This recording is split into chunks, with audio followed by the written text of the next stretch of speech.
2050년 탄소 중립을 선언한 문재인 대통령이 모든 영역에서 탄소 중립을 강력히 추진해 나가겠다며 일대 혁신을 예고했습니다. 탄소 중립은 불교의 생명관, 환경관과 맞닿아 있어 위기 극복을 위한 불교계의 역할도 주목받고 있습니다. 24살 청년 노동자 김용균 씨가 태안화력발전소에서 일하다 숨진 지 2년이 지났지만 비정규직 하청 노동자들은 여전히 열악한 근로 환경에 내몰려 있습니다. 정부가 탄소 중립 탈석탄 정책을 추진하고 있는 가운데 비정규직 노동자를 위한 정의로운 정책 전환이 필요하다는 목소리가 커지고 있습니다. 세계인의 문화축제이자 국가중요무형문화재 제122호 연등회의 유네스코 인류무형문화유산 등재가 오는 16일 최종 결정됩니다. 조계종과 문화재청은 16일 밤 파리 유네스코 본부에서 열리는 제15차 무형유산보호 정부 간 위원회 회의에서 연등회의 인류유산 등재가 확정될 것으로 보고 확정 순간을 유튜브로 생중계하기로 했습니다. 불교계 장기기증 운동단체인 생명나눔 실천본부가 BBS 불교방송 거룩한 만남을 통해 사연이 소개된 뇌병변 장애 아동에게 치료비를 전달했습니다. 마스크 제조업체 2곳은 장애인과 한부모 가정 등 취약계층의 건강을 위해 마스크 6만 장을 생명나눔 실천본부에 기부했습니다. 명상을 통해 코로나19로 힘든 현대인들의 아픔과 고통을 치유하는 데 앞장서온 자비명상 이사장이자 힐링멘토 마가스님이 제15회 대한민국 사회공헌대상 특별상을 수상했습니다.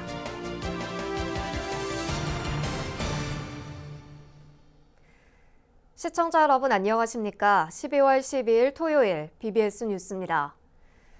2050년 탄소 중립을 선언한 문재인 대통령이 구체적인 비전을 제시했습니다. 모든 영역에서 탄소 중립을 강력히 추진해 나가겠다며 일대 혁신을 예고했는데요. 탄소 중립은 불교의 생명관, 환경관과 맞닿아 있어 위기 극복을 위한 불교계의 역할도 주목받고 있습니다. 첫 소식, 전영신 기자입니다. 연설의 대부분을 흑백 영상으로 전하며 탄소 중립의 필요성을 일깨운 문재인 대통령.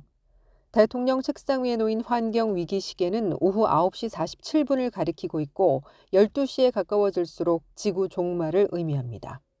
2050년이면 한반도의 일상은 지금과 또 달라질 것입니다.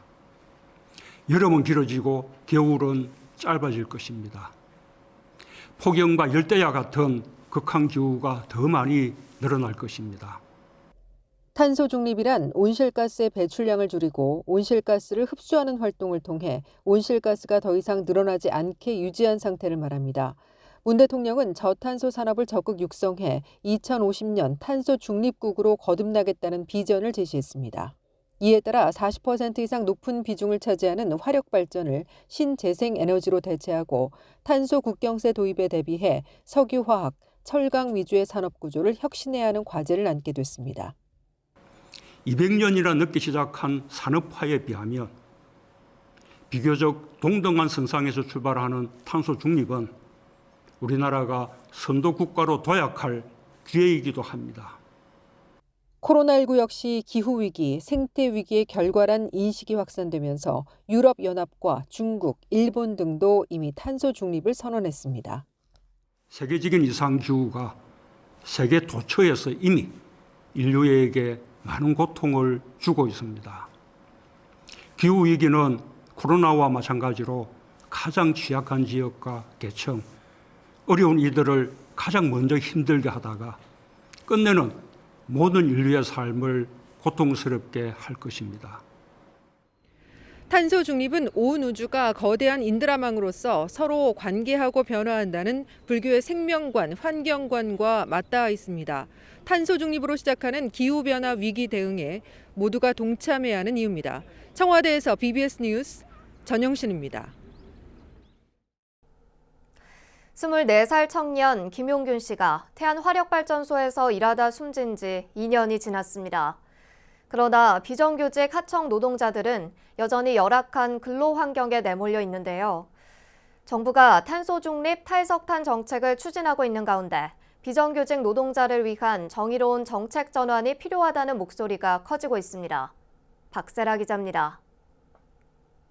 지난 2018년 겨울 24살 청년 김용균 씨가 태안 화력발전소에서 석탄을 옮기던 중 숨지는 안타까운 사고가 발생했습니다. 꼬박 2년이라는 시간이 흘렀지만 비정규직 하청 노동자들은 여전히 일터에서 사고를 당하고 죽음과 마주하고 있습니다. 안전의무를 위반해 인명사고를 일으킨 기업 책임자를 처벌하는 중대재해 기업처벌법이 발의됐지만 법 제정은 제자리 걸음입니다. 정부와 여당이 머뭇거리고 있는 사이 불교계는 노동시민단체와 적극적인 목소리를 내고 있습니다.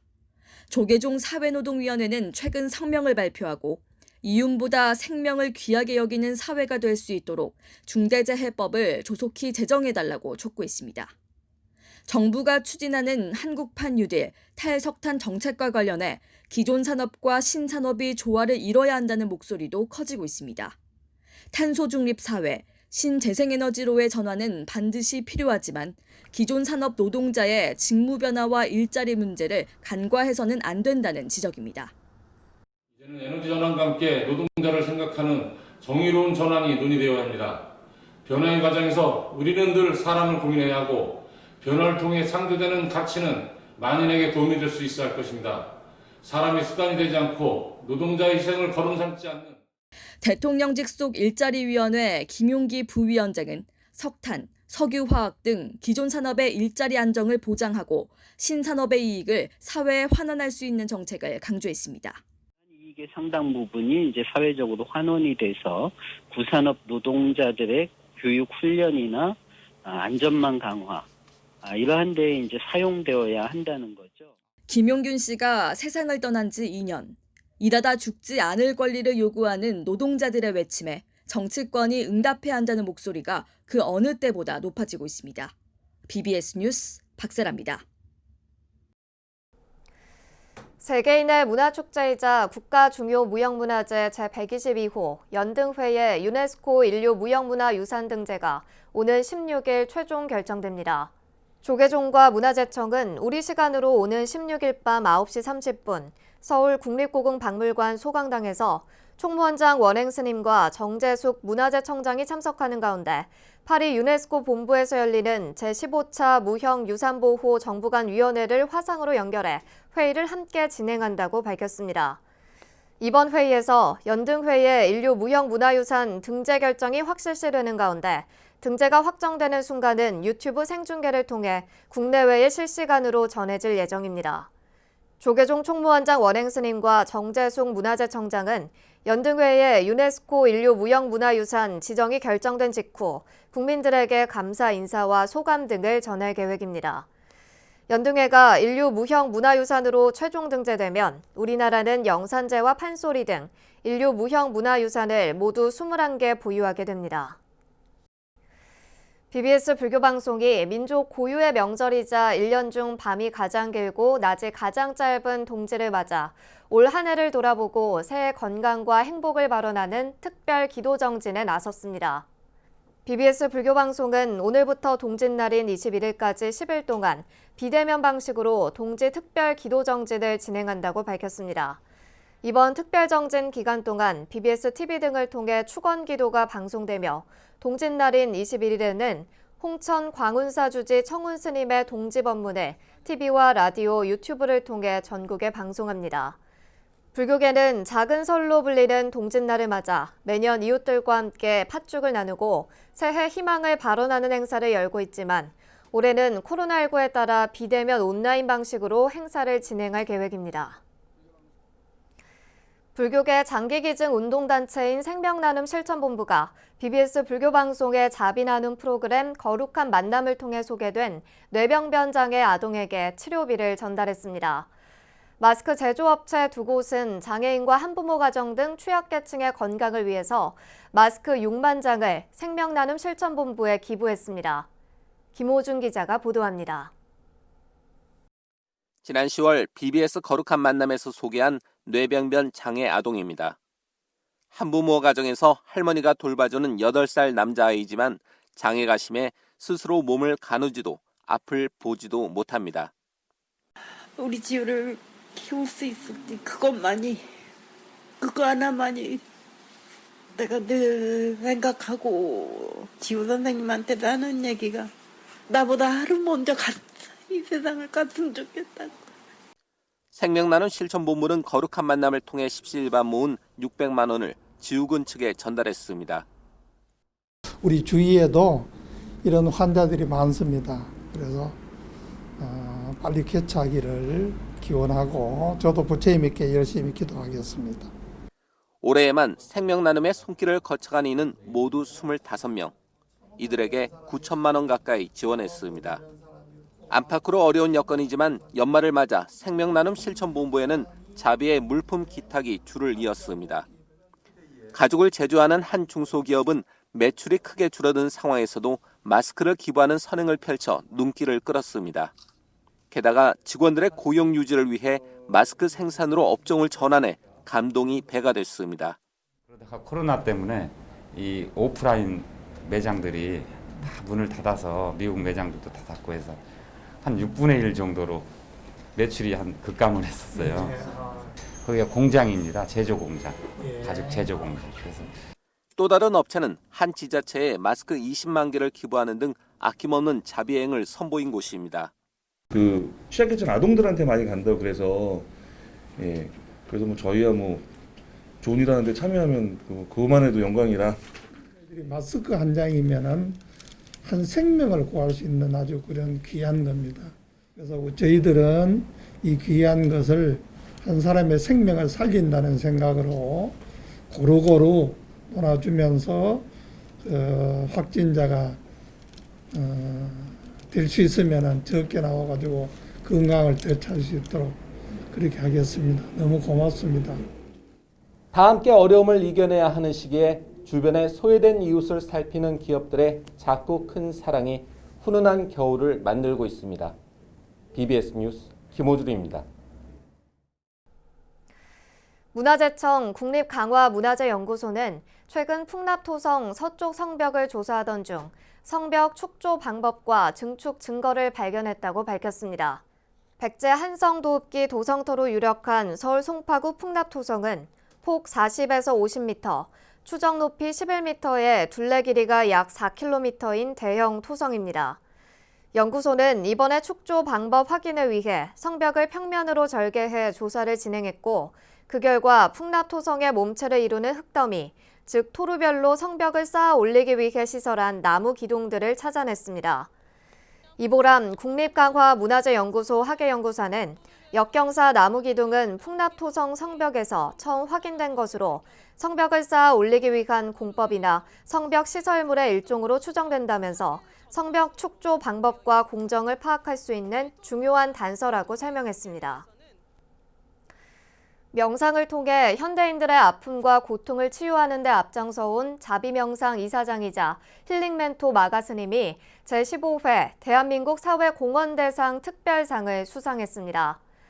마가 스님은 다양한 명상과 수행 프로그램의 보급을 통해 사회 소외계층의 마음을 치유하고 명상의 대중화에 기여했다는 점에서 높은 평가를 받았습니다. 보도에 권송희 기자입니다. 사단법인 자비명상 이사장 마가 스님이 대한민국 사회공헌대상 수상을 위해 무대 위에 올랐습니다. 마가 스님은 사회공헌으로 국가 발전에 기여한 공을 인정받아 제15회 대한민국 사회공헌대상 국내 부문 특별상 수상자로 선정됐습니다. 마가 스님은 대회장 노웅래 더불어민주당 의원을 대신해 박광무 한국서비스산업진흥원장에게서 수상패를 건네받은 뒤 감사 인사를 전했습니다. 오늘 하루도 제가 할 수 있는 일이 뭔가 싶어서 하다 보니까 나눔은 우리 사회를 아름답게 만들고 또 우리가 함께 서로 손에 손잡고 이 어려운 시기를 이겨나가면 좋겠다.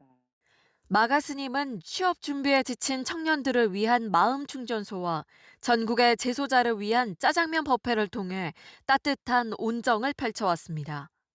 또 코로나19로 지친 국민을 위한 온라인 법당 미고사를 운영하고 다양한 명상과 수행 프로그램 보급으로 사회 소외계층에 대한 나눔과 명상 대중화에 크게 기여했다는 평가를 받았습니다. 마가 스님은 현재 BBS 불교방송 라디오 그래도 괜찮아 진행을 맡아 청취자들에게 행복 바이러스를 전파하는 등 방송 포교에도 앞장서고 있습니다. 코로나19 속에서 많이 힘들어하고 있는데 그동안에 감춰진 나의 미소를 서로 나누고 공감하면서 우리 시대가 아름답게 되진 않겠나 싶어서 2021년부터는 미소 코리아 대회를 이제 시작할 것 같습니다. 사회공헌 대상의 명예전당으로 불리는 특별상은 국가 발전과 국격 향상, 국민 행복에 이바지한 국내외 공헌자 가운데 국내와 해외 파트로 나누어 수상자를 선정하고 있습니다. 사회를 밝히는 등불이 있고 사회를 따뜻하게 하는 봉사의 정신이 있기 때문에 그런 거라고 생각합니다. 아마 이런 것이 있어야만 인류가 발전하고 사회가 발전해 나갈 수 있으리라고. 코로나19 장기화로 그 어느 때보다 힘든 시기. 안팎의 어려운 환경 속에서도 지속적인 봉사와 나눔 활동으로 부처님의 자비를 실천하는 이들이 있어 우리 사회의 위기 극복에 소중한 밑거름이 되고 있습니다. BBS 뉴스 권송입니다. 천년고찰 경북 의성 고운사와 인접한 곳에 대규모 풍력발전단지 조성이 추진되면서 논란이 일고 있습니다. 고운사는 국가문화재 훼손과 수행환경, 자연 생태계를 파괴하는 행위라며 풍력발전단지 건설 저지에 적극 나서기로 했습니다. 대구 BBS 김종열 기자의 보도입니다. 국가문화재와 경상북도 문화재를 보유한 덩운산 고운사 뒤로 풍황계측기가 보입니다. 지난해 6월부터 바람의 상황을 계측하기 위해 세운 구조물로 풍력발전단지 조성을 위한 사전 데이터 수집 작업용입니다. 풍력발전단지가 들어서는 곳은 조계종 제16교구본사 고운사와 직선거리로 500m 떨어져 있어 논란이 일고 있습니다. 고운사는 최근 본말사 주지 교구종회에서 풍력발전단지 건설 반대 결의문을 채택하고 풍력발전단지 개발을 강력하게 저지하기로 했습니다. 우리 고운사가 이제 1000년을 지내온 고찰이고 또 그 1000년을 지내오는 세월 동안에 수많은 스님들이 수행의 전통을 지켜 와서 이런 이제 수행 환경을 파괴하고 그다음에 이 좋은 자연 생태계를 지금까지 지켜온 이 산림을 파괴하는 이런 것은 도저히 있을 수가 없기 때문에 우리는 강력하게 반대를 하는 거지. 풍력발전단지 조성에 나서고 있는 업체는 DQD 에네르히아로 다른 지역에서도 풍력발전단지 개발을 놓고 주민과 갈등을 빚고 있습니다. 풍력발전단지는 전곡면 사천 일대 비대골에 50만 4천 제곱미터 부지에 13개의 풍력계를 설치해 78메가와트의 전력을 생산한다는 계획입니다. 지난달 말 산업통상자원부의 허가를 받아 풍력발전단지 상세설계협의, 환경영향평가 등을 거쳐 내년 7월 발주를 목표로 하고 있으나 의성군에는 아직 구체적인 개발 계획이 접수되지 않았습니다. 발주라는 게 개인 사업이 허가를 받고 진행하는 부분이지 저희들은 어차피 그분들이 관련 허가를 득하려고 저희한테 신청이 들어오면 저희들이 이제 거기에 따라서 저희들이 뭐 검토를 해 부분은 이런 부분이지 의성군에서 발주를 해서 그런 건 아니거든요. 고운사는 풍력발전단지 건설로 인해 발생할 문제를 알리는 활동과 함께 종단 차원에서의 저지 대책을 마련해 나가기로 했습니다. 모든 사찰에 플랜카드를 붙여서 이게 반대한 뜻을 분명히 하고 그다음에 이 뜻을 또 종단에 해가지고 현장을 답습하고는 거기에 대한 평가를 주면 그 평가를 갖고 정부에 환경 영향 평가를 할 때 이렇게 절대는 할 수 없다는 이런 것을 우리가 분명하게 하려고 지금 준비하고 있습니다. 고운사는 유교와 불교, 조선 왕실과 불교의 관계를 보여주는 건축물을 보유하고 있어 문화재 보존과 정신문화사적으로도 매우 중요한 사찰입니다. 천년도량의 수행 환경과 국가 문화재적 가치를 훼손하는 개발 행위에 대해 관련 기관의 적극적인 대응이 필요해 보입니다. 의성 고운사에서 BBS 뉴스 김정열입니다. 사단법인 제주불교사회 봉사회가 백혈병으로 고통받는 송설아 어린이와 김성민 어린이에게 치료비 각각 500만 원씩 1000만 원을 전달했습니다. 제주 불교사회 봉사회는 지난해 5월 BBS 불교방송 거룩한 만남에 소개된 윤혜영 양의 사연을 듣고 500만 원을 치료비로 전한 데 이어 올해는 1,000만 원을 기부하며 마르지 않는 자비 나눔을 실천했습니다. 송설아 어린이는 뇌종양 진단을 받고 치료 후 후유증으로 재활치료가 필요한 상황이고 김성민 어린이는 급성 림프구성 백혈병 진단을 받고 항암 치료를 받고 있습니다. 한현수 제주불교사회 봉사회 이사장은 부처님의 탄생지 네팔에 해외 봉사를 예정했다가 코로나19로 이 계획이 백지화됐다면서 회원들의 뜻을 모아 소아암으로 고통받는 어린이들의 쾌유를 기원하며 치료비를 전달하게 됐다고 말했습니다. 제주금용사가 제주금용사 템플스테이관 3거전에서 꽃신 그리기 체험 행사를 열었습니다. 꽃신 그리기 체험은 민문이 고무신에 물감으로 꽃을 그려넣는 것으로 어린아이부터 어른까지 다양하게 자신만의 개성을 표현하는 시간을 가졌습니다. 빨리 코로나19가 극복돼서 꽃신 신고 전국을 가보자 하는데 마음껏 다닐 수 있었으면 하는 바람으로 그런 마음을 담아봤습니다. 참여한 4부대중은 다양한 꽃을 고무신에 새겨 넣으며 코로나로 지친 마음을 달랬습니다. 제주금용사는 사찰 음식 만들기, 꽃신 그리기 등 다양한 체험형 템플스테이를 통해 4부대중들과 소통하고 있습니다. 정부가 오는 2050년까지 이산화탄소를 배출한 만큼 흡수해 실질적인 배출량을 0으로 만드는 탄소 중립을 이루겠다고 선언했는데요. 불교의 연기법과 생명사상을 바탕으로 기후위기 극복을 위한 해법을 찾아 나서야 한다는 목소리가 더욱 힘을 얻을 것으로 보입니다. 이상으로 12월 12일 토요일 BBS 뉴스를 마칩니다. 시청해주신 여러분 고맙습니다.